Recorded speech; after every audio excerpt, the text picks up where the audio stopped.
आपल्या देशामध्ये अशा खूप सारे IPS आहेत, पण खूप कमी जण अशा आउटस्टँडिंग कामांनी एक त्यांच्या नावाची छाप सोडतात. आपण अशाच एका आउटस्टँडिंग पर्सनॅलिटीला भेटायला आलो आहोत. So today we have with us Tejaswi Satpute ma'am. So आज आपण त्यांच्या ऑफिसमध्ये आलो आहोत आणि खूप साऱ्या क्वेश्चनचं असं एक लिस्ट घेऊन आलो आहोत. So ma'am, welcome to the hot seat of news dots. Thank you. So ma'am, एक सुरुवातीपासून आम्हाला तुमची जर्नी ऐकायला आवडेल. शेवगावच्या एक छोट्या मुलीपासून ते IPS तेजस्वी सातपुते. सो हे कसं झालं? IPS व्हायचं कधी ठरवलं नव्हतं खरं तर. ओके. खूप लहानपणी म्हणजे अगदी 4थीला वगैरे असताना आपण पायलट व्हावं असं वाटायचं. अच्छा. आणि म्हणजे आपल्याला माहिती आहे की आपण लहान असतो तेव्हा आज आपल्याला काहीतरी वेगळं व्हावं असं वाटत असतं. बरोबर. वेगळं काहीतरी समोर आलं की आणखी काहीतरी वेगळं वाटतं. पण मला पायलट व्हावं हे अनेक वर्ष वाटत राहिलेली गोष्ट आहे. त्यामुळे ते माझं पहिलं स्वप्न असं म्हणता येईल. अच्छा. पुढे चालून मला चष्मा लागला आणि आता पायलट होता येणार नाही, आता सिलेक्शन होत नाही अशी माहिती मिळाल्यामुळे आता हे करता येणार नाही, मग दुसरं काय करूया या पर्यायाचा विचार इयत्ता 10वी-11वीमध्ये सुरू झाला. अच्छा. मग तोपर्यंत तुम्ही शेवगावमध्ये होते? मी 12वीलाही शेवगावलाच होते. अच्छा. 12वीपर्यंत माझं शिक्षण शेवगावमध्ये ओके. झालं. 11वी-12वी सायन्स घेऊन मी पूर्ण केलं, ज्युनियर कॉलेज. त्याचा मागचा विचारही हाच की आपल्याला ठरलेलं नाही आहे काय करायचं आहे. आपण विज्ञान घेतलं तर विज्ञानाकडून कलेकडे येता येऊ शकतं आपल्याला. त्यामुळे आपण विज्ञान शाखा घेऊया.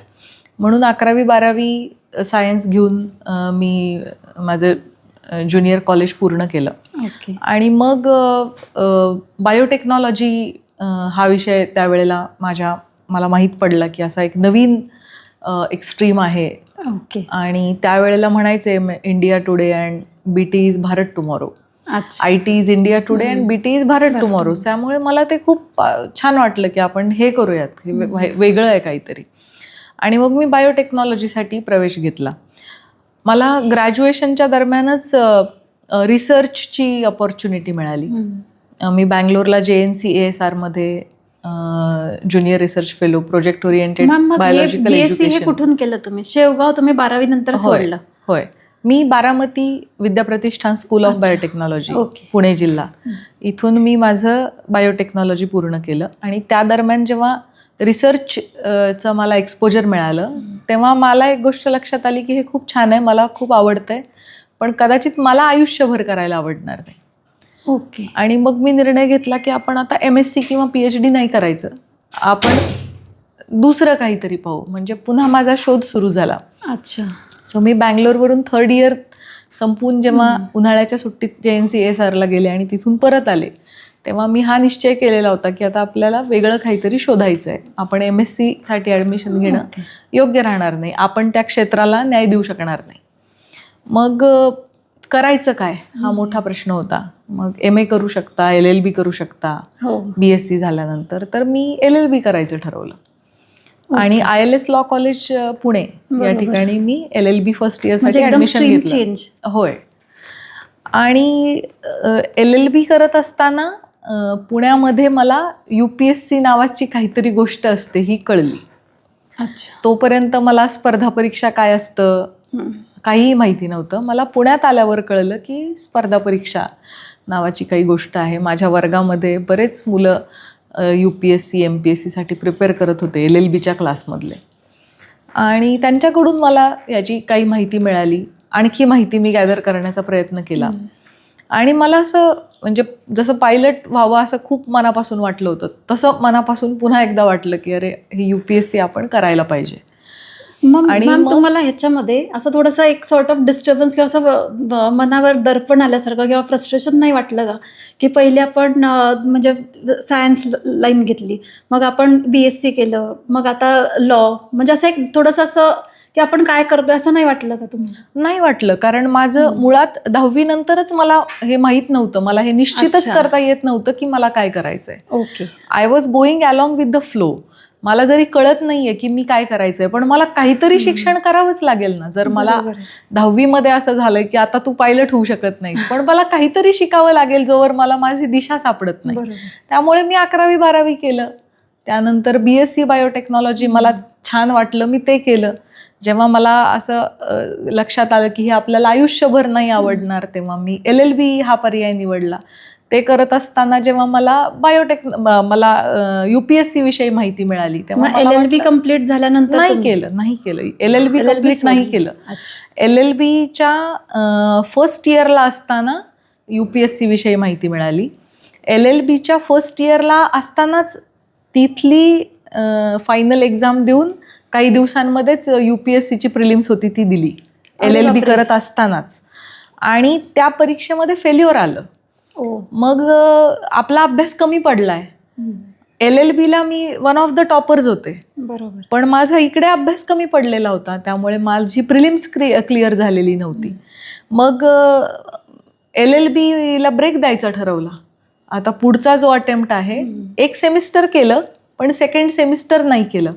मग UPSCची सेकंड प्रिलिम्स दिली, वेळ दिला, UPSCचा पूर्ण वेळ अभ्यास केला, आणि सोबतच SIAC states institute for administrative career Mumbai ही आपली शासनाची संस्था आहे जिथे करिअर गायडन्स UPSCच्या बाबतीमधला मिळतो, त्याची एंट्रन्स दिली.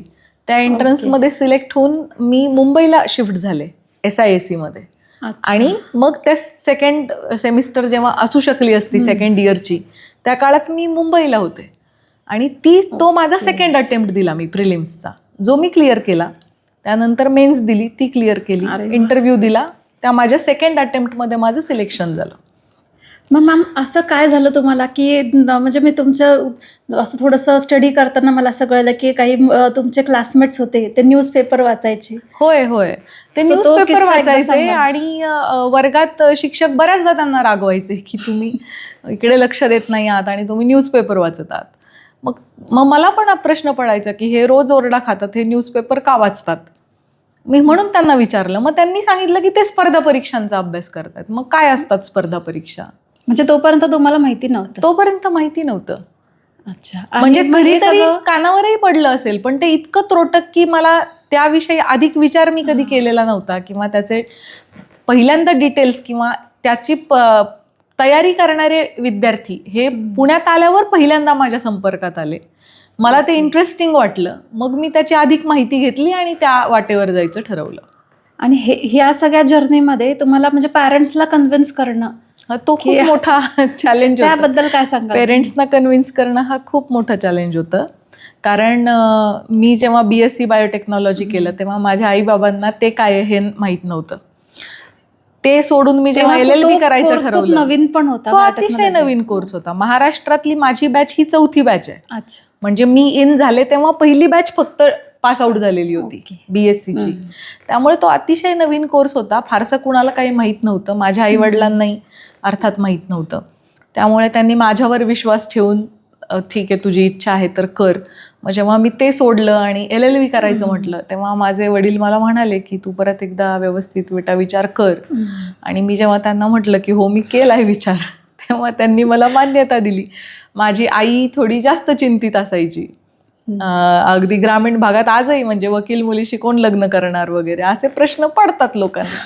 सो आई थोडी जास्त चिंतित असायची. मी तिला म्हणायचे की मी हायकोर्ट जज होईल एक दिवशी. आणि असा माझा LLBचा प्रवास सुरू झाला.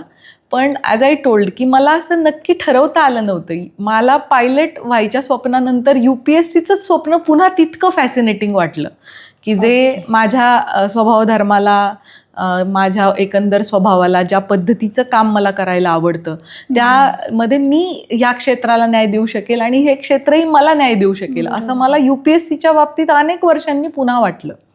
सो मधल्या काळामध्ये माझा शोध सुरू होता, मी हे करू की ते करू.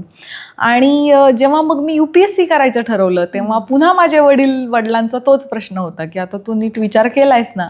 आणि ज्या लोकांना माझ्या गावाकडे ज्यांना UPSC हे क्षेत्र माहीत होतं, MPSC हे क्षेत्र माहिती होतं, मग त्यांनी पण हेच सांगायला सुरुवात केली की ह्यात तर 10-10 वर्ष सिलेक्शन होत नाही, ही परीक्षा अतिशय कठीण असते, हिच्या सिलेक्शनचा टक्का 1% सुद्धा नसतो.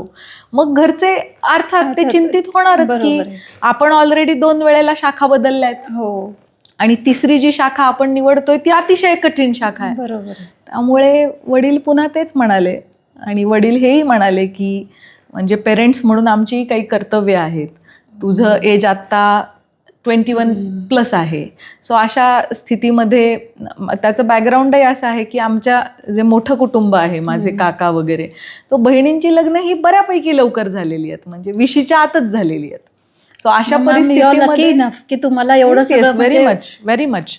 सो माझे आई वडील जे आहेत ते अतिशय शिक्षणाच्या बाबतीमध्ये उर्वरित कुटुंबाच्या तुलनेत जागरूकच होते. त्यामुळे माझं ग्रॅज्युएशन पूर्ण झालेलं होतं. मला ग्रॅज्युएशन नंतरही LLB ची संधी मिळालेली होती आणि अर्थात मी पण थ्रूआउट अकॅडमिक्समध्ये टॉपर होते.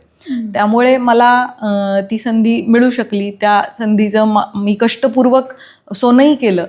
आणि UPSCच्या बाबतीत मग वडिलांनी माझ्याकडून भरपूर प्रश्न विचारून मला हे सांगून की आपण 10 वर्ष हे करू शकणार नाही. मग मी वडिलांना म्हटलं की मला फक्त 1-1.5 वर्ष द्या. अच्छा, मला 1-1.5 वर्ष द्या. कारण पहिला अटेम्प्ट दिला तो तर मी LLB करतानाच दिला होता, LLB सोडून नव्हता दिला. बरोबर. सेकंड अटेम्प्ट मी 4th सेमिस्टर ब्रेक करून सेकंड अटेम्प्ट दिला. म्हणजे तसं पाहिलं तर मी खरोखर 1.5 वर्षामध्ये UPSC पूर्ण केलेलं आहे. पूर्ण वेळ UPSC जेव्हा करायला घेतलं. हे तर खूपच म्हणजे अमेझिंग गोष्ट आहे. हे असं इतकं सहजासहजी सोपं नाहीये. हो. सो वडिलांनी माझी जी समजूत घातली होती किंवा आमची जी चर्चा झाली ती एक पॉझिटिव्ह प्रेशर म्हणून माझ्यावरती काम करून गेली की मला ह्या गोष्टीची पूर्णतः जाणीव होती.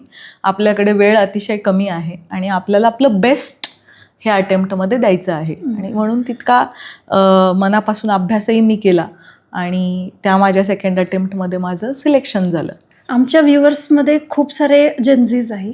सो तुम्ही तो अभ्यास कसा केला हे थोडंसं एक्सप्लेन कराल का? म्हणजे तुम्ही क्लास लावले होते प्रॉपर? मी माझ्या वेळेला 2 वैकल्पिक विषय असायचे. आता पॅटर्न थोडासा बदलला आहे. तर इतिहास आणि मराठी साहित्य हे 2 माझे वैकल्पिक विषय होते. त्यापैकी मराठी साहित्याचा मी प्रॉपर क्लास केलेला आहे. इतिहासाच्या बाबतीमध्ये मी मार्गदर्शन घेतलेलं आहे. आणि इतर जे विषय आहेत, सीसॅट त्यावेळेला पहिल्यांदा इंट्रोड्यूस झालं होतं. तो सिॲक मधून मला जे गायडन्स मिळाला त्याच्या बेसिसवरती कारण सीसॅट त्यापूर्वी नव्हतं, दॅट वॉज फर्स्ट टाइम. त्यामुळे त्याची क्लॅरिटी नव्हती कुणालाच की नेमके कसे प्रश्न सीसॅटमध्ये येणार आहेत. तो माझा सेल्फ स्टडी होता. इंटरव्ह्यूच्या बाबतीमध्ये मी 2-3 मॉक इंटरव्ह्यू दिलेले होते, बट ॲज सच त्याचे कुठले क्लासेस वगैरे मी केलेले नाहीत. किंवा मेन्सच्या बाबतीमध्ये सुद्धा रेग्युलर क्लासेस मी केलेले नाहीत. एका वैकल्पिक विषयाचे मी पूर्ण वेळ क्लासेस केले. दुसऱ्या वैकल्पिक विषयाला मी मार्गदर्शन घेतलं. काही ठराविक टॉपिक्स मी मार्गदर्शन घेतलं. आणि सेल्फ स्टडीनी जर नुसतं कोणाचं असं ठरवलं असेल की कोणी की फक्त मी सेल्फ स्टडीवरती एक्झाम देईल, तर तसं होऊ शकतं का? होऊ शकतं. सेल्फ स्टडीवरती क्लिअर करणारी खूप मुलं आहेत आणि क्लासेस करूनही क्लिअर करणारी खूप मुलं आहेत. त्यामुळे याच्यात असं काही नाही की हा एकमेव मार्ग आहे. ग्रामीण एरियाज मधले असतात तिथे क्लासेस अवेलेबल नाहीयेत. आजकाल ऑनलाईन वगैरे असतात खूप सारे युट्यूबचे सेशन्स वगैरे.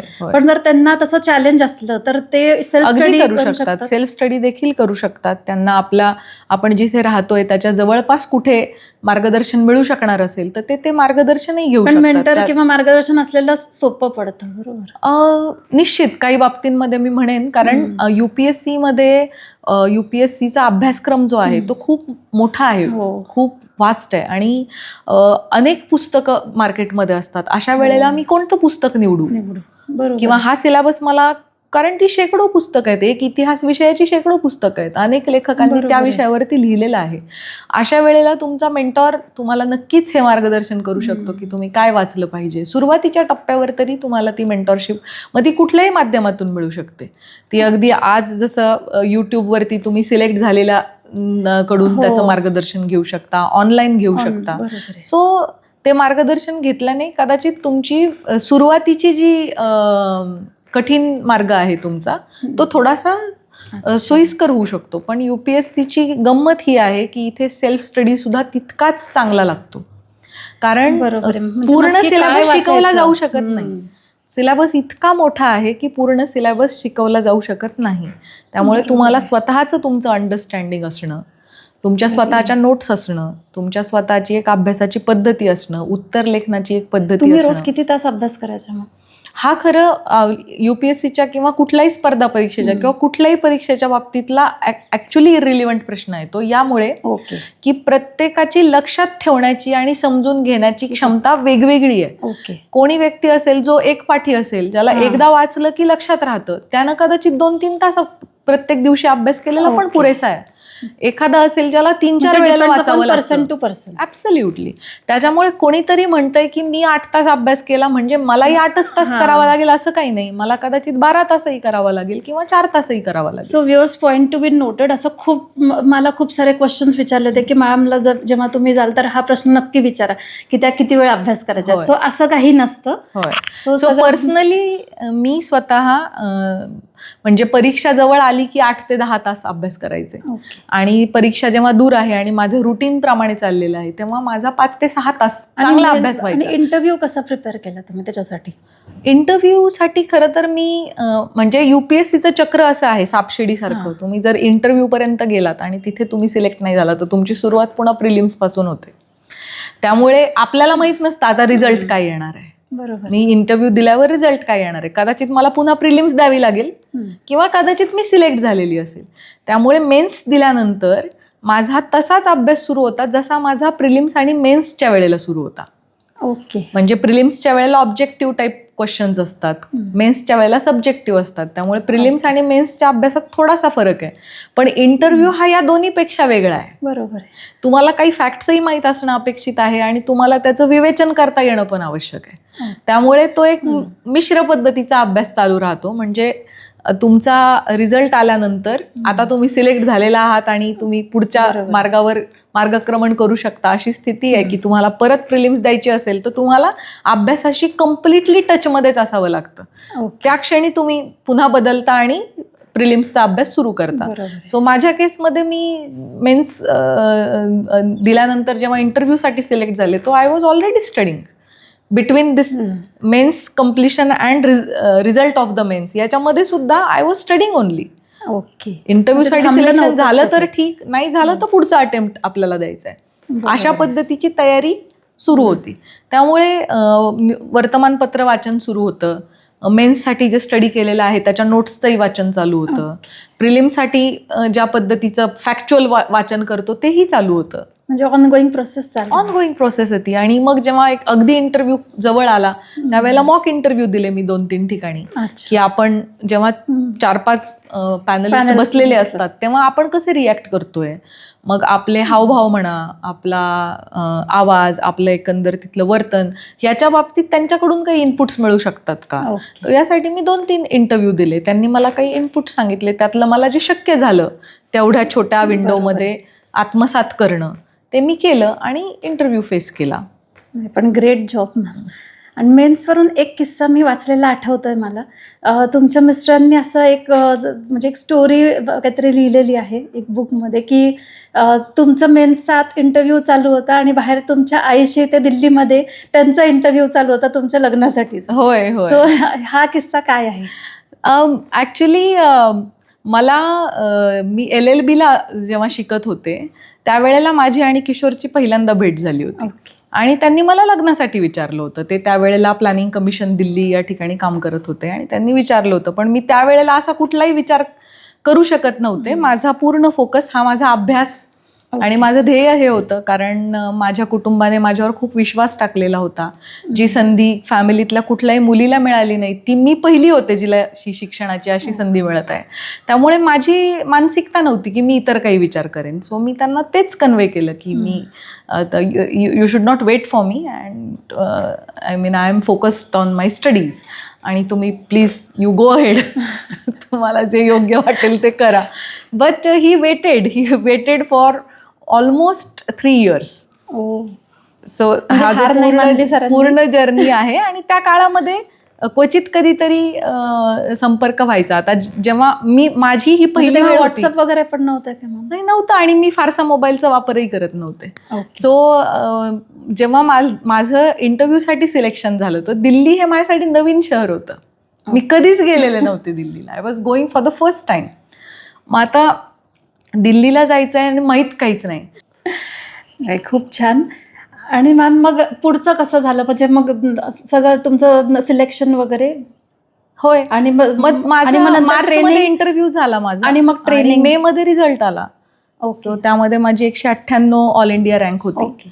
आणि महाराष्ट्रामध्ये जेवढे विद्यार्थी आम्ही सिलेक्ट झालो होतो, मोर दॅन 70-80, त्यामध्ये माझा 6वा रँक होता. आणि IPS मध्ये IPS म्हणून जे सिलेक्ट झाले त्याच्यामध्ये आय वॉज टॉपर. अरे वा. So again I came back in Maharashtra as a IPS कार्डर ऑफिसर. आणि त्यानंतर मसुरीला 100 दिवसांचं फाउंडेशन कोर्स झाला.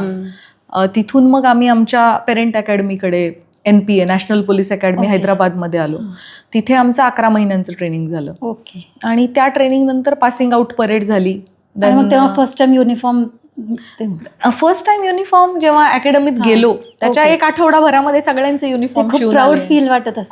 खूपच that is memorable day. Absolutely. Ma'am हे सगळं असं हे करताना आता तुमच्या सरांचा तर सपोर्ट आहेच, हे आम्हाला दिसूनच येतं आत्तापर्यंत, पण हे सगळं वर्क लाईफ बॅलन्स कसा तुम्ही करतात? एक रिसर्च मी आता या पोस्टिंगच्या आधी मी मुंबईमध्ये पोस्टेड होते. ओके. सो तिथे एका रिसर्चरनं खूप सुंदर रिसर्च केला होता ह्या गोष्टीवरती की वर्क लाईफ बॅलन्स कसा साधायचा. तर तिचं इतकं इंटरेस्टिंग ऑब्झर्वेशन होतं की वर्क लाईफ बॅलन्स हा एक्सपिरियन्सने येत नाही, तो प्रयत्नपूर्वक करावा लागतो. म्हणजे अशी माणसं असू शकतात की जी डे 1 पासून वर्क लाईफ बॅलन्स करत चालली आहेत, and there could be persons की जे रिटायर झाले तरी त्यांना वर्क लाईफ बॅलन्स साधता आला नाही. ओके. म्हणजे हा काही अनुभवाने येत नाही, तो प्रयत्नपूर्वक करावा लागतो. तुम्हाला त्याचं प्रॉपर विचारपूर्वक आखणी करावी लागते. सो माझ्या केसमध्ये वर्क लाईफ बॅलन्स मी असा साधण्याचा प्रयत्न करते की जेव्हा मी अशा पोस्टिंग्समध्ये आहे जिथे मला कुटुंबाला वेळ खूप कमी द्यायला मिळतो, तर त्यावेळेला आपल्याला क्वालिटी वेळ कसा देता येऊ शकेल त्यांना. ओके. आणि ज्या वेळेला जशी आत्ताची माझी पोस्टिंग आहे की बऱ्यापैकी माझ्या ऑफिस टायमिंगमध्ये ती चालते, सॅटर्डे संडे मिळतात, तर अशा वेळेला मला खूपच इझी आहे की मी माझ्या कुटुंबाला वेळ देऊ शकेन. पण जेव्हा अशाही पोस्टिंग्ज आहेत की जिथे माझ्या वेळेचं काही बंधन नाही आहे, मला कधीही जावं लागू शकतं, त्यावेळेला मला जो काही वेळ मिळतो तो क्वालिटी टाईम मला माझ्या मुलीसोबत, हजबंडसोबत आणि उर्वरित सगळ्या कुटुंबियांसोबत कसा घालवता येईल ह्याचा मी पुरेपूर विचार करते. And I try to stick up to that. म्हणजे उदाहरण सांगायचं झालं तर मी आज सकाळीच पुणे विद्यापीठात याच विषयावरती बोलत होते आणि तिथंही मला हाच प्रश्न आला की तुम्ही वर्क लाईफ बॅलन्स कसा करता. तो माझा अंडरस्टँडिंग हे आहे की कुटुंबातले सगळे घटक बसलेत आणि सगळे आपापल्या मोबाईलवरती बघतायत, तर ते 3 तास एकत्र बसलेत, पण त्याला म्हणू नाही शकत आपण की त्यांनी एकमेकांना वेळ दिला आहे. बरोबर. किंवा 3घं मिळून TV पाहतायत, तो त्याला नाही म्हणू शकत आपण की ह्यांनी वेळ दिला आहे. They are together but they are not together as such. So अशा काही ॲक्टिव्हिटीज आहेत की ज्या तुम्ही एकत्र करू शकता की ज्याच्यातून तुम्ही एकत्रित एन्जॉयमेंट करू शकता. उदाहरणार्थ जेव्हा शक्य आहे तेव्हा तुम्ही कुटुंबासोबत बाहेर आउटिंगसाठी गेलात, तुम्ही कुटुंबाने मिळून कुकिंग एकत्र केलंय. This is what I find a quality time, की जिथे खरंच तुम्ही विचारांची देवाणघेवाण करता, ऍक्टिव्हिटीज एकत्र करता, किंवा मी आणि मुलगी पेंटिंग सोबत करत आहोत. सो आय फाइंड की ते फक्त पेंटिंग नसतं, ते खूप काही आहे. मला काय वाटतं, तिला काय वाटतं, काय त्याच्या दरम्यान संभाषण. पेंटिंग वरून एक तुमचा अजून एक किस्सा आठवला. तुमचं लहानपणी ड्रॉइंग खूप घाण होतं. होय. आणि मग तुम्ही ते क्लास लावून खूप स्वतःला खूप इम्प्रूव्ह केलं. क्लास लावण्यापेक्षा मी म्हणेन की मी एलिमेंटरी आणि इंटरमिजिएट ह्या 2 परीक्षा दिल्या. अच्छा. आणि त्या परीक्षांची मी खूप तयारी केली. म्हणजे आई म्हणजे एकदा घेऊन गेली होती तुमच्या सरांकडे, 35 मार्क आहेत. हो, मी सगळ्या विषयांमध्ये टॉपर होते आणि मला चित्रकलेला काठावर पास मार्क्स होते 35. सो आईला आश्चर्य वाटलं, कारण तोवर घरी चित्र वगैरे मी कधी काढलेली नव्हती. आईनी माझी कला फारशी बघितलेली नव्हती तोपर्यंत. एक पेपर असायचा, त्या एंडलाच ती छोटी वॉटर कलरची हे पॅलेट विकत घेतलं जायचं, ती परीक्षा दिली जायची. So she had never seen my drawings, paintings. So मी माझा आवडता प्राणी काढलेला होता आणि त्याच्या खाली मी नाव पण लिहिलेलं होतं की ते प्राण्याचं नाव काय आहे. जेव्हा माझ्या क्लास टीचरने आईनं विचारल्यानंतर ते म्हणाले, मी सांगतो तिला व्यवस्थित समजावून, माझे जे टीचर होते चित्रकलेचे, आणि त्यांनी वर्गात येऊन माझं नाव झाकून आणि मी काय लिहिलंय ते दाखवून त्यांनी ते चित्र दाखवलं की हे काय आहे. तर माझा आवडता प्राणी हत्ती होता, पण मुलं त्याला डुक्कर म्हणाली. ते इतकं वाईट होतं, ते कुठल्याही प्रपोर्शनमध्ये नव्हतं.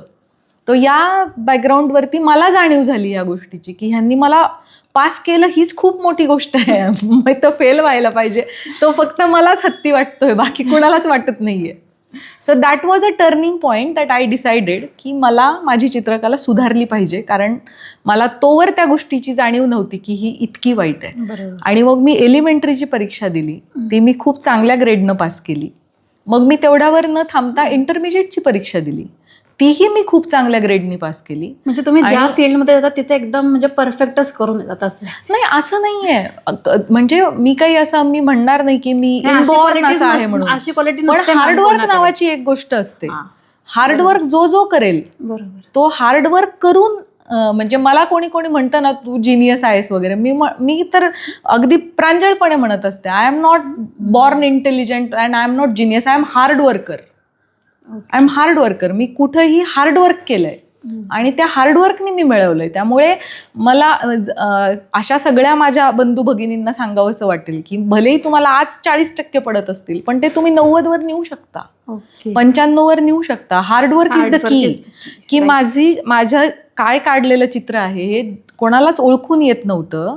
आज माझ्या हातामध्ये ती कला प्राप्त झाली आहे, ती केवळ हार्डवर्कने झाली आहे. मी जर बॉर्न टॅलेंट असले असते तर मला कायमच चांगलं चित्र काढता आलं असतं. Right. I was not born talented about this particular thing and many other things. मी त्याच्यावरती प्रयत्न केले, त्याचा अभ्यास केला, त्याच्यामध्ये सुधारणा घडवून आणली, आणि आता मी खात्रीने हे सांगू शकते की हार्डवर्क केल्याने त्याचे रिझल्ट्स मिळतात. तुम्हाला स्वतःच्या कोणत्याही गोष्टीमध्ये सुधारणा करता येऊ शकते. Right. Ma'am, coming to this SRPF topic. So खूपच छान ऑफिस आहे हे सगळं, पूर्ण एरिया खूप छान आहे.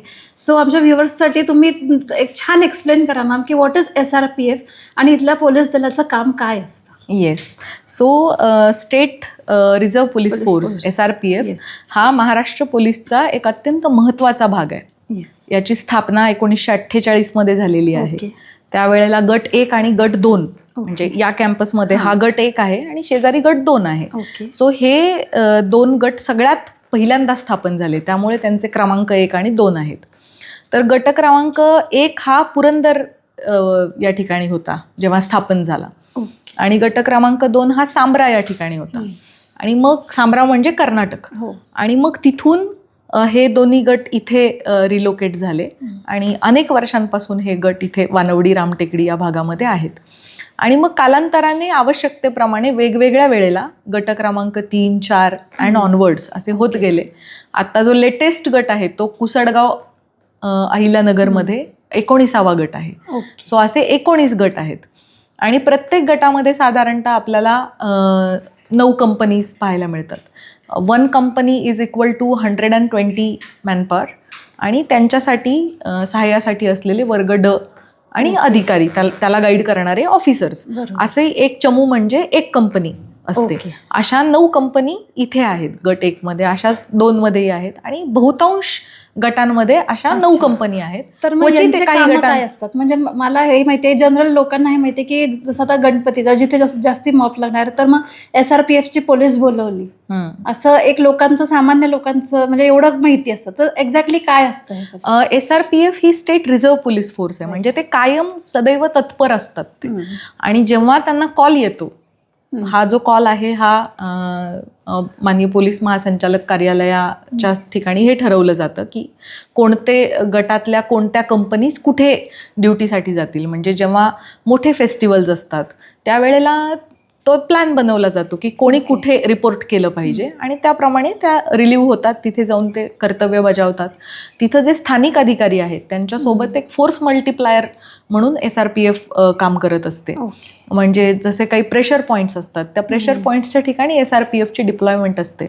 आणि बिकॉज ते प्रत्येक वेळेला नवनवीन ठिकाणी जातात, त्यांना तिथली जॉग्रफी, तिथली स्थिती ही पूर्णतः माहीत नसते, आणि म्हणून तिथला जो स्थानिक अधिकारी आहे त्या स्थानिक अधिकाऱ्याला सहाय्यक म्हणून आपली पूर्ण टीम काम करते.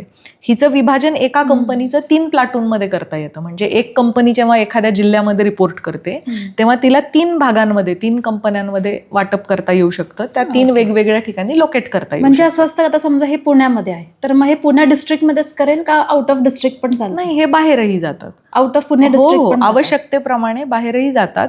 सो हे झालं फेस्टिवल्सच्या काळामध्ये. अचानक कुठली तरी कायदा सुव्यवस्था परिस्थिती उद्भवलेली आहे, तर अशा वेळेला जो गट सगळ्यात जवळ आहे अशा गटातून पाचारण केलं जातं. ते कमी पडणार असतील, आणखी बोलवायचं असतील तर त्यापेक्षा आता उर्वरितांमध्ये सगळ्यात जवळ काय आहे तिथून ते कॉल केलं जातं. सो इथली जी कामाची पद्धत आहे ही या 2-3 प्रकारांमधली आहे की तुम्हाला एमर्जन्सी कॉल असू शकतो. त्या एमर्जन्सी कॉलमध्ये तुम्ही तिथे जाऊन रिपोर्ट करायचंय. एक कंपनी कायम या गटात रिझर्व्ह थांबलेली असते, म्हणजे with all their backpacks, food, everything they are stand by. म्हणजे कुठल्याही क्षणी कॉल येईल and you have to go. So आज वेगळी कंपनी स्टँड बाय असते, उद्या वेगळी असते रोटेशनमध्ये, but there is one company always in standby. Call आल्यानंतर पुढच्या 15 मिनिटांमध्ये ते गाडीत बसून रवाना झालेले असतात. अरे बापरे. आणि त्याशिवाय मग दुसरं आहे शेड्युल्ड. शेड्युल्ड म्हणजे काय की एमर्जन्सी नाही घडली आहे, आपल्याला ॲडव्हान्समध्ये येतं की 2 दिवसांनी तुम्हाला सकाळी 10 वाजता इथं रिपोर्ट करायचं आहे. सो त्याची प्रॉपर प्रिपरेशन केली जाते आणि ती कंपनी जाते. आणि तिसऱ्या प्रकारचं काम म्हणजे गडचिरोली आणि मुंबई या 2 ठिकाणी काही फिक्स पॉईंट्स आहेत की जे गटांमध्ये विभागले गेलेले आहेत. जसे गट 1चे काही पॉईंट्स ठरलेले आहेत गडचिरोलीमध्ये. सो आपल्याच कंपनी तिथे जातात आणि त्या कंपनीला रिलीव्ह पण आपलीच पुढची कंपनी करते. 3 महिने ते तिथे राहतात, 3 महिन्यांनी आपली पुढची कंपनी जाते आणि त्यांना रिलीव्ह करते. सिमिलरली तसंच मुंबईमध्ये होतं. त्यामुळे आपण जर पाहिलं तर गटामध्ये 9 कंपन्यांपैकी 2 कंपन्या, एक ट्रेनिंग आणि ॲडमिन. ट्रेनिंग कंपनी ही इथल्या सगळ्या ट्रेनिंगचं काम करते. म्हणजे गट क्रमांक 1 मध्ये विविध प्रकारचे 10 ट्रेनिंग होतात. तर त्या ट्रेनिंगची सगळी जबाबदारी ही ट्रेनिंग कंपनीची असते. त्याच पद्धतीने एक ॲडमिन कंपनी असते. ती ॲडमिन कंपनी काय करते तर जी गटामध्ये जी कामं आहेत, प्रशासकीय कामकाज आहे, त्या कामकाजामध्ये तिचा रोल महत्त्वाचा असतो. आणि 7 कंपन्या ह्या ॲक्टिव्ह कंपनीज असतात की ज्या बाहेर जातात. मग त्यापैकी कुठल्याही क्षणी आपण पाहिलं तर यू विल सी की आता कुठला बंदोबस्त वगैरे सुरू नसेल तरी एक कंपनी गडचिरोलीमध्ये असते, एक कंपनी मुंबईमध्ये असते रोटेशनमध्ये, आणि एक कंपनी स्टँड बाय असते. आणि उर्वरित कंपनी ज्या आहेत त्या या जेव्हा गटामध्ये असतात तेव्हा ते त्यांचं एक रुटीन ठरलेलं असतं to keep themselves fit and fine. कारण ते रिझर्व्ह पोलीस फोर्स आहे, they should always be ready for any situation. त्यामुळे त्यांची सकाळी उठल्यानंतर त्यांची कवायत असेल, त्यांचं फिजिकल फिटनेसचं काम असेल, गटामधली स्वच्छता आणि श्रमदान असेल, किंवा अनेक गोष्टी अशा आहेत की आमच्याकडे पेंटर्स पण आहेत, गौंडी काम येणारे लोक पण आहेत. खूप छान डेकोरेट केलेलं आहे. सो हा जो कॅम्पस आहे ह्याचा मेंटेनन्स सुद्धा आपलेच लोक करतात. हा किती मोठा कॅम्पस आहे? हा खूप मोठा कॅम्पस आहे. म्हणजे हा साधारणतः 300 एकरचा कॅम्पस आहे. त्याहून अधिक आहे. पुण्याच्या सिटीमध्ये एवढा मोठा कॅम्पस म्हणजे होय. त्यामुळे इथलं प्लांटेशन म्हणजे आम्ही येतानाच बघत होतो, खूप छान. म्हणजे बाहेर पेंटिंग्स वगैरे पण खूप छान केलेले आहे. Rather your office is also very decorative. Yes. So हे इवन ते जे बाहेरचे सगळे पेंटिंग्स तुम्ही पाहिले ते सुद्धा आपल्या XSRPF जवानानेच काढलेले आहेत. ASI देशमाने म्हणून आहेत जे नंतर जिल्हा बदलीवर साताऱ्याला गेले. सो त्यांनी काढलेली ती सगळी पेंटिंग्स आहेत. सो आत्ता जेव्हा आपले छत्रपतींचे 12 किल्ले हे वर्ल्ड हेरिटेजमध्ये आले तर त्या 12 किल्ल्यांचे ते बाहेर फोटोज आहेत. आणि उर्वरित जे फोटोज आहेत ते आपल्या गटातील लोक वेगवेगळ्या ॲक्टिव्हिटीज करतानाचे आहेत. म्हणजे ते धावतायत, ते श्रमदान करतायत, ते फायरिंग करतायत. सो हे जे कार्यालय आहे हे त्यांच्यासाठी आहे. ते जेव्हा एंटर करतील तेव्हा त्यांच्यामध्ये एक स्फूर्तीची भावना पण आली पाहिजे आणि आपुलकीची पण भावना आली पाहिजे. So it is all their paintings की ते वेगवेगळ्या ॲक्टिव्हिटीमध्ये तुम्हाला दिसतील. रादर ऑफिसमध्ये सुद्धा खूप छान पेंटिंग्स. होय. सो हे पण त्यांनीच केलेले आहे. हे त्यांनीच केलेलं आहे. आणि हे इतकं छान डेकोरेट केलेलं आहे तुम्ही. म्हणजे आल्याच एकदम पॉझिटिव्ह वाटतं. सो ह्याचं म्हणजे तुम्हाला इंटेरियरची आवड होती? कसं नाही, म्हणजे इंटेरियरची आवड वगैरे नाही. मला जे सुचलं त्याप्रमाणे मी त्यांना एक्सप्लेन केलं की आपल्याला असं करायचं आहे. काही वेळेला जिथे क्लिअर करता आलं नाही तिथे मी सिमिलर फोटोज किंवा आपल्याला या प्रकारचं हवं आहे ते त्यांना दाखवले आणि त्यावरून त्यांनी ते काढलं. So it is just an imagination की मला असं वाटलं, मी एक जे इमॅजिन केलं की हे छान दिसेल त्याप्रमाणे ते केलं. नाही, खूप छान आहे. म्हणजे तुमचं ते ड्रॉइंगचं जे तुम्ही एक्झाम्स दिला, काही काही गोष्टी आपण असं वाटतं पण नंतर रिलेट होतात. होय होय, अगदी. मला तर खूप फायदा झाला. एलिमेंटरी आणि इंटरमिजिएट दिल्याचा मला खूप फायदा झाला. म्हणजे नंतर अगदी UPSC करत असताना सुद्धा 6 ते 7 सेकंदामध्ये भारताचा नकाशा मी काढू शकायचे आणि त्याच्यामध्ये काय मला लोकेट करायचंय ते दाखवू शकायचे. मी ते तेव्हा जो माझा पेन्सिल वर्कमध्ये हात बसला, माझ्या हाताला वळण लागलं, त्याचा फायदा मला अनेक गोष्टींमध्ये झाला. माझं अक्षर अधिक चांगलं वळणदार सुंदर झालं. बरोबर. मला BSc बायोटेक्नॉलॉजी करत असताना सुद्धा अगदी सगळे प्राण्यांची चित्र वगैरे व्यवस्थित काढता आली. बायोटेक्नॉलॉजी केलं आणि लॉ केलं तर त्याचा फायदा तुम्हाला आता होतो त्याचा का? खूप फायदा होतो मला, कारण फॉरेन्सिक जे आहे, फॉरेन्सिक आणि बायोटेक्नॉलॉजीचं ज्ञान हे मला डायरेक्टली रिलेट करता येतं. कायद्याचं ज्ञान हे पोलिसांसाठी तसंही महत्वाचंच आहे. आणि यावर्षी माझं जे राहून गेलेलं LLB आहे ते मी आता पुन्हा सुरू केलंय, कारण माझा गॅप 15 वर्षांपेक्षा अधिक झालाय. त्यामुळे मला ते 4th सेमिस्टर पासून कंटिन्यू करता येत नाही, मला स्क्रॅच पासून सुरुवात करावं लागतं. पण मी त्याच्यासाठी ऍडमिशन घेतलंय आणि मागच्याच महिन्यामध्ये मी 1st सेमिस्टरची परीक्षाही दिली. अरे बापरे. त्यामुळे ते ज्ञान कुठलंच वाया जात नाही. माझं LLBचं ज्ञानही मला खूप उपयुक्त ठरलं, बायोटेक्नॉलॉजीचंही खूप उपयुक्त ठरलं, ड्रॉइंगचं पण खूप उपयुक्त ठरलं. Never goes waste. नाही, आणि शिक्षण असं कधीच वाया जात नाही, कुठे ना कुठे कधी ना कधी रिलेट होतं त्या सगळ्या गोष्टी. नाही, खूपच अमेझिंग गोष्ट आहे. मॅम, अजून एक प्रश्न म्हणजे काय, मी एक ठिकाणी वाचलं होतं की तुम्ही जेव्हा पुण्याला ट्रॅफिकच्या ते सगळं तुम्ही मॅनेज करायचं तेव्हा एक किस्सा असा होता की तुम्ही 2 बायकर्सला कात्रज टू शिवाजीनगर एक टास्क दिली होती. एकाला सांगितलं होतं की बिना तुला सगळे गुन्हे माफ आहे की तू सगळे सिग्नल तोड. तर तो काय किस्सा होता? हा प्रयोग ऍक्च्युली विदेशांमध्ये झालेला आहे. परंतु एखादी गोष्ट जेव्हा कुठेतरी दूर होते तेव्हा ती आपल्याला रिलेट होत नाही. ती आपल्या शहरात घडलेली असेल तर आपल्याला तिच्याशी रिलेट करता येतं. सो मी जेव्हा DCP ट्रॅफिक म्हणून नवीन चार्ज घेतला तेव्हा हे प्रमाण खूप दिसलं की लोक झेब्रा क्रॉसिंगवरती उभे राहतात आणि सिग्नल तोडतात. मग मी विद्यार्थ्यांना जेव्हा आपण जागरूकतेसाठी जायचो, अवेअरनेस कॅम्पेन्स आम्ही घ्यायचो, तेव्हा मुलांना मी प्रश्न विचारायचो की रेड म्हणजे काय, थांबा, ग्रीन म्हणजे काय, जा, आणि येलो म्हणजे काय, you will not believe, yellow म्हणजे आता स्लो डाऊन करा कारण आता रेड लागणार आहे, असा त्याचा अर्थ होतो. अनेकदा असं उत्तर मिळायचं की येलो म्हणजे आणखी फास्ट जा, म्हणजे जा तुम्ही सुटून ह्याच्यातून कारण आता रेड लागणार आहे. मग आपण सिग्नल या बेसिक गोष्टीचे जर असे 2 वेगवेगळे विरुद्धार्थी इंटरप्रिटेशन्स असतील तर आपल्याला म्हणजे ट्रॅफिकचं बेसिक आहे ना हे सिग्नल.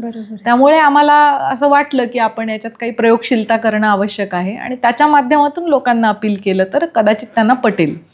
मग सगळ्यात हेवी ट्रॅफिक रूट कुठला आहे तर कात्रज शिवाजीनगर आहे, 10 किलोमीटर्स आहे.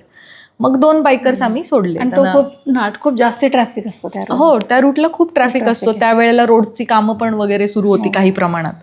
त्यामुळे ते 2 बायकर्स आम्ही तिकडून सोडले. त्यांना सांगितलं फक्त जीवाला जपा, ऍक्सिडेंट होणार नाही हे बघा. हेल्मेट्स वगैरे त्यांनी घातलेले होते. त्यांना सांगितलं की एकाला सांगितलं रिलिजियसली फॉलो कर, खूप ओव्हर स्पीडिंग पण करू नको, सगळे सिग्नल पण पाळ, झेब्राच्या मागेच उभा राहा. दुसऱ्याला सांगितलं तुला हे माफ आहे, just be safe and don't trouble others also, but you can go any fast. तर त्या दोघांमध्ये 10 किलोमीटर नंतर पीक आवर्समध्ये 4 मिनिटांचा गॅप होता. फक्त 4 मिनिट, फक्त 4 मिनिट. आणि मग आम्ही ते अपील केलं की आपण 4 मिनिटासाठी जीव धोक्यात घालणार का. बरोबर. आणि ते इतकं पटलं, पुणेकरांनी त्या प्रयोगाला खूप चांगला प्रतिसाद दिला. असाच एक प्रयोग त्याच्यानंतर 10-15 दिवसांनी आपण केला नो हॉन्किंगसाठी. जे आपण हॉर्न प्रेस करतो, कधी कधी सिग्नल लागलाय तो पुढचा कसा पुढे जाणार आहे तरी मागचा हॉर्न वाजवत असतो आणि त्याने खूप मोठ्या प्रमाणात ध्वनी प्रदूषण होत असतं. मग हा सेम प्रयोग आपण केला हडपसर पासून शिवाजीनगर पर्यंत, की एकाने 2 कार सोडल्या आणि 2 बाईक पण सोडल्या, स्कूटी. कारण इकडे बाईक ट्राय केल्या होत्या त्यामुळे इकडे 2 स्कूटी, त्याच्यावर महिला 2 आणि 2 कार चालक असे सोडले की एकाने हॉर्न वाजवायचा आणि एकाने अजिबात नाही वाजवायचा. ते सोबतच पोचले दोन्ही पण. म्हणजे हॉर्न वाजवल्याने तुमचा वेग अजिबात वाढत नाही. ते फक्त patience level they literally came together. म्हणजे असे एकामागे एकच आले ते की त्यामुळे तुम्ही तो पेशन्स ठेवा आणि हॉर्न आपण वाजवू नको यात विनाकारण आपण साऊंड पोल्युशन नको करायला. बरोबर. असा मेसेज आम्ही त्यातून देण्याचा प्रयत्न केला. आणि जे की हे दोन्ही प्रयोग आपल्या पुण्यात झाले त्यामुळे ते जास्त अपील झाले. हेच मी सांगितलं असतं न्यूयॉर्कमध्ये असं झालंय, तो न्यूयॉर्क वेगळं आहे ना, मग ते पुण्याला रिलेट नाही होऊ शकत. बरोबर. म्हणून जे प्रयोग ऑलरेडी इतरत्र झालेले आहेत त्याचं थोडंसं वाचन आणि रिसर्च करून we try to do it here. नाही, तुम्ही अशा खूप वेगळ्या वेगळ्या अमेझिंग ऍक्टिव्हिटीज केलेल्या आहेत पण, आणि लोकांना पटतात, म्हणूनच तुम्ही असं खूप जणांचे इन्स्पिरेशन आहात. तर मॅम इकडे तुम्ही आता हे सगळे हॉल वगैरे, एक मॅरेज हॉल वगैरे असं हे केलेले आहे, तर ते सगळं इनिशिएटिव्ह ते तुमचं आहे का, काय कसं आहे? आता हा जो पूर्ण कॅम्पस आहे ना, हां. या कॅम्पसमध्ये वेलफेअर ऍक्टिव्हिटीज खूप चालतात. ओके. वेलफेअर म्हणजे आपल्या पोलीस बांधवांचं कल्याण कशाच्या माध्यमातून साध्य करता येऊ ओके. शकेल. सो प्रत्येक अधिकारी ज्यांनी इथे काम केलेलं आहे त्यांनी इथे कॉन्ट्रीब्यूट करत आलेले आहेत. सो आमच्याकडे जर तुम्ही पाहिलं तर जवळपास 30-40 प्रकारचे वेलफेअर इनिशिएटिव्ज आहेत. जसं की जिजाऊ मंगल कार्यालय आहे, त्याची क्षमता साधारणतः 300ची कपॅसिटी आहे. ओके. तो आता ह्याच्या माध्यमातून वेलफेअर कसं साध्य केलं जातं, तर एक आपण सीड मनी घेऊन ते कन्स्ट्रक्ट करतो. कन्स्ट्रक्ट केल्यानंतर तो हॉल आपण आपल्या अंमलदारांना, SRPFच्या पोलिसांच्या हे कन्सेशनल दरामध्ये आपण त्यांना वापराकरिता देतो. मग तिथे लग्न समारंभ होतात, एंगेजमेंट होतात, बर्थडेज होतात, इतर काही गेट टुगेदर वगैरे पण होतात. आणि मग जे सिव्हिलियन्स आहेत, सिव्हिलियन्सना आपण मार्केट रेट किंवा मार्केट रेटपेक्षाही थोडाफार कमी दराने तो उपलब्ध करून देतो. त्यामुळे सिव्हिलियन्सही त्याचा वापर मोठ्या प्रमाणात करतात, पण तो बऱ्यापैकी मार्केट रेटच्या जवळपास ते दर त्याच्यासाठी पे करतात. म्हणजे त्यांचं नुकसान काहीच नाहीये, झाला तर फायदाच आहे की सेफ कॅम्पसमध्ये आणि कदाचित काकणभर कमी दरामध्ये त्यांना तो मिळतो. आणि आपल्या लोकांना मात्र तो 20%-25% दरामध्ये मिळतो. म्हणजे त्यांना जर हा हॉल नसता तर बाहेर जाऊन जास्त पैसा खर्च करावा लागला असता. त्यापेक्षा इथे त्यांना ते आपल्या घराच्या जवळ एका सेफ कॅम्पसमध्ये आणि कमी दरानं तो उपलब्ध होतो. So this is how the welfare is achieved. So अशी आमच्याकडे कृष्णा लॉन म्हणून आहे. हो, कृष्णा लॉन आहे. तर त्या लॉनमध्ये सुद्धा लग्न, रिसेप्शन, गेट टुगेदर अशा सगळ्या प्रकारचे कार्यक्रम होतात. जिजाऊ हॉल मी तुम्हाला सांगितलं. आमच्याकडे असंच एक गॅस एजन्सी पण आहे. सो त्या एजन्सीच्या माध्यमातूनच आपल्या सर्व लोकांना गॅसचा पुरवठा होतो घरपोच. याच पद्धतीने आता रिसेंटली जे आम्ही सुरू केलं त्यामध्ये वॉटर प्युरिफिकेशन प्लांट आहे, जिथे 1 जार आपण 5 रुपीजमध्ये उपलब्ध करून देतो. आणि बाकी जिजाऊ मंगल कार्यालय असेल, लॉन असेल, इथं जे बाहेरचे सिव्हिलियन्सही त्याचा वापर करतात त्यांना सुद्धा आपण अतिशय मार्केट रेटपेक्षा कमी दरामध्ये पाणी उपलब्ध करून देतो. आणि अशा खूप इनिशिएटिव्ज आहेत. म्हणजे सगळे इनिशिएटिव्ज काढले तर वेलफेअरचे इनिशिएटिव्ह हे 30-40 आहेत. त्याच्यातच एक भर म्हणून आम्ही आता नुकतंच पुरंदर हॉलचं बांधकाम सुरू आहे आणि येत्या काही दिवसामध्येच तो पूर्ण होईल, ऑलमोस्ट पूर्णत्वाला आलेला आहे. सो आम्हाला एक जाणवलं होतं की गट 2 मध्ये अलंकारण नावाचा अतिशय लक्झरियस छान हॉल आहे आणि आमच्याकडे जिजाऊ हॉल आहे. याची क्षमता 300 आहे, त्याची क्षमता 600 आहे. आणि हे अलंकारण हा AC हॉल आहे, जिजाऊ हा कमी क्षमतेचा हॉल आहे. तो अनेक वेळेला एन्क्वायरीज व्हायच्या आपल्या अंमलदारांकडून सुद्धा आणि बाहेरून सुद्धा की जेव्हा ह्या 2 व्हेन्यू उपलब्ध नाही आहेत तेव्हा एक तिसरा व्हेन्यू. सो या 2 रिसोर्सेस पेक्षा एक वेगळा व्हेन्यू की जो AC नाही आहे पण जो मोठा आहे. तो अशा प्रकारामध्ये एक तिसरा हॉल आपण बनवत आहोत. सर्व प्रकारचे ऑप्शन्स. आणि तो जो हॉल आहे तो आपल्या बाकी प्रशासकीय कामांमध्ये सुद्धा हजेरी घेण्यासाठी, पावसाळ्याच्या काळामध्ये कुठले लेक्चर्स वगैरे घेण्यासाठी असा तो मल्टीपर्पज हॉल आपला आता बनून तयार होतो आहे. 15-20 दिवसांमध्ये त्याचंही काम पूर्ण होईल. सो असे इनिशिएटिव्ह हे प्रत्येक वर्षी प्रत्येक समादेशकांकडून आणि त्यांच्या टीमकडून हे SRPF मध्ये घेण्यात येतात. असेच इनिशिएटिव्ह काय इनिशिएटिव्ह खूप इनिशिएटिव्ह स्पोर्ट्स SRPFचं ग्राउंड हे तर लोकेशनसाठी खूपच फेमस आहे, खूप छान. आमच्याकडे आता फुटबॉल ग्राउंड आपण विकसित करत आहोत. त्याच्यामध्ये लॉन वगैरे करणार आहोत. आपल्याकडे क्रिकेट ग्राउंड आहे. परेड ग्राउंड हे शक्यतो इतर ॲक्टिव्हिटीजसाठी आपण वापरत नाही, ते परेडसाठी डेडिकेटेडली वापरलं जातं. एक ट्रेनिंगचं ग्राउंड आहे, ते ट्रेनिंग ग्राउंड जेव्हा तिथे ट्रेनिंग सुरू नाही आहे अशा वेळेला तेही कुठलं टुर्नामेंटसाठी वगैरे रेंटल बेसिसवरती दिलं जातं.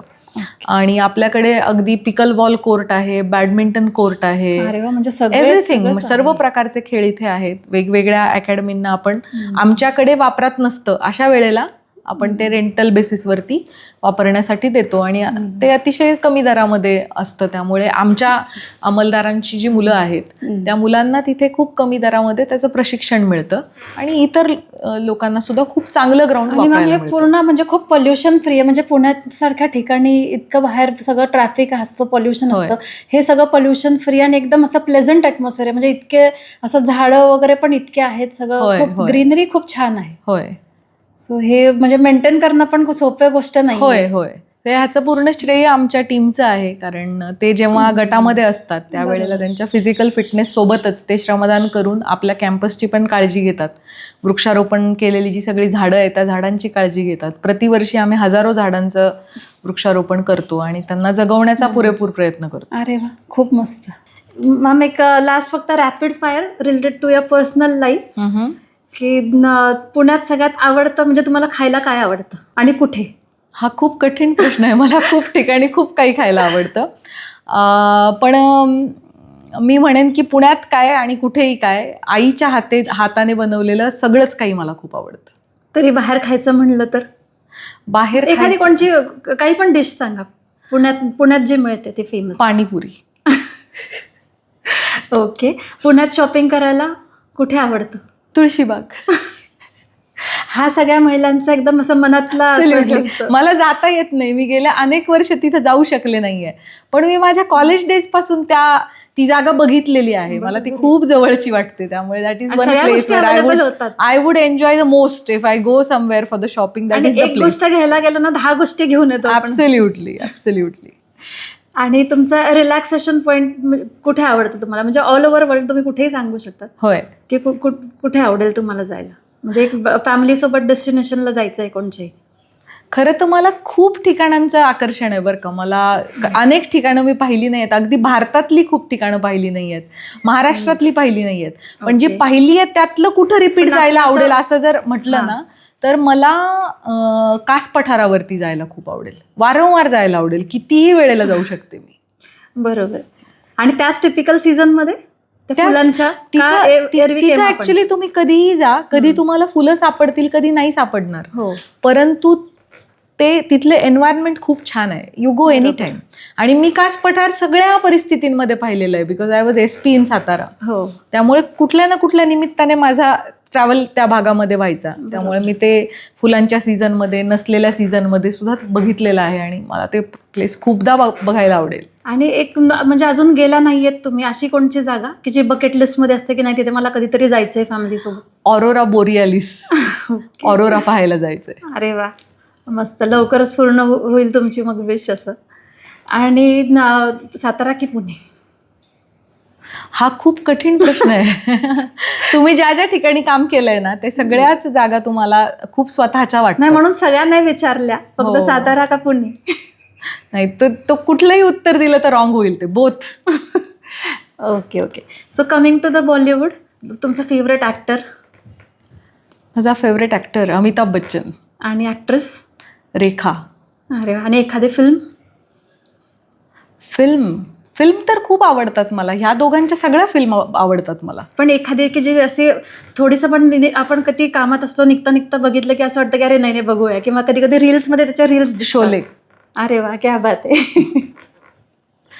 सो थँक्यू मॅम, तुम्ही एवढा छान टाईम दिला. आणि आमच्या जे जेनझीवाले आहेत त्यांना तुम्ही आमच्या व्ह्युअर्ससाठी काय मेसेज द्या? खरं तर आता ते माझ्या लहान बहीण भावंडांसारखेच आहेत आत्ताचे जेनझी म्हणजे, किंवा अगदी माझी मुलगी सुद्धा त्यांच्यामध्येच मोडते. बरोबर. सो माझं त्यांना एकच म्हणणं राहील की आपण मानसिक दृष्टीने स्ट्रॉंग होणं खूप आवश्यक आहे. असं कुठलंच क्षेत्र नाही आहे की जिथे तुम्हाला अडचणी येणार नाहीत, तुमच्यासमोर स्ट्रगल असणार नाही. तुम्ही कुठेही जा, तो असणार आहे, तो जगण्याचा भाग आहे, तो असणारच आहे. परंतु त्यावरती मात करून आपल्याला पुढे कसं जाता येईल ह्याचा विचार करावा. कधीही नकारात्मक विचार करू नये. बरोबर आहे. कुठल्याही गोष्टींनी आपण खचून जाता कामा नये आणि त्याच्यासाठी स्वतःला मानसिकतेने कणखर बनवणं खूप आवश्यक आहे. कुठल्याच यशाला शॉर्टकट नाही आहे. हार्डवर्क इज द ओनली की. तुम्हाला हार्डवर्क हे करावंच लागणार आहे.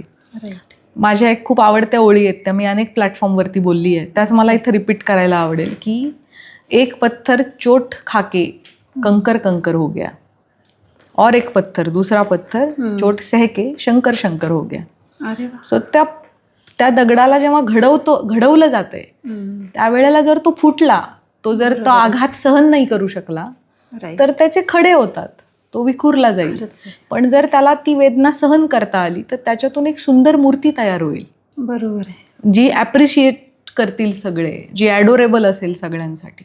त्यामुळे आपण कोणता पत्थर व्हायचा आहे, चोट खानेवाला या चोट सहनेवाला, ह्याचा विचार आपण करायचा आहे. आणि माझी चोट सहनेवाला पत्थर बनण्यासाठी सगळ्यांना खूप शुभेच्छा.